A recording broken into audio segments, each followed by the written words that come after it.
I'm Lawrence Ohrens, and I'm a research director in Gartner's Security and Risk team. A lot of clients are asking us to tell them what a network access controlled enabled network will look like in 10 years. And in 10 years' time, we'll be looking at, and let's take a step back here and look at NAC. NAC is all about establishing policies that will govern network access. And in 10 years' time, we'll be looking at device policies and user policies. So device policies will be pretty much like what we're looking at today, where clients tell us they want to make sure that before a device accesses a network, that they've checked the patches, they've checked the antivirus signatures, they've checked for a personal firewall. Those are things we're starting to see people check today, and we'll see them continue to do that. That will be commonplace in 10 years' time. In 10 years' time, the full impact of consumerization will have hit. So we'll have different types of devices accessing the network. We'll have more freedom in terms of the number of devices that access the network. So we won't have a complete free-for-all. It won't be totally random. We'll still need to have policies in place to control device access, but it will be more difficult because we'll have more devices. The other thing that we'll see in 10 years is an emphasis on user policies. We're hearing from a lot of clients now that they want to know that as people come onto the network, they want to ask the question, who are you and what are you doing on my network?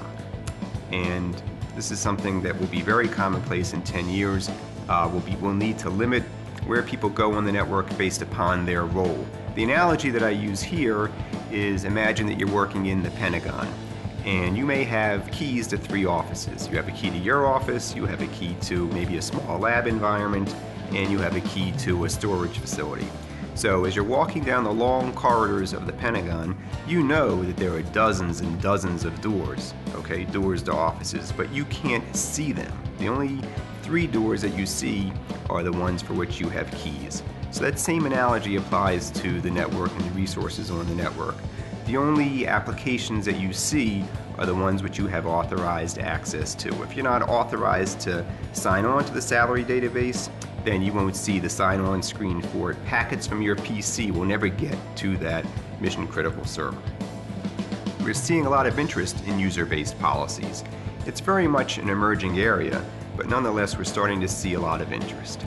And some of the things that are driving this are, for example, regulatory compliance. Regulations like SOX and HIPAA and PCI. None of them, of course, mention that you need to have an identity-aware network, but they talk about things like with PCI, the need to separate and protect cardholder data.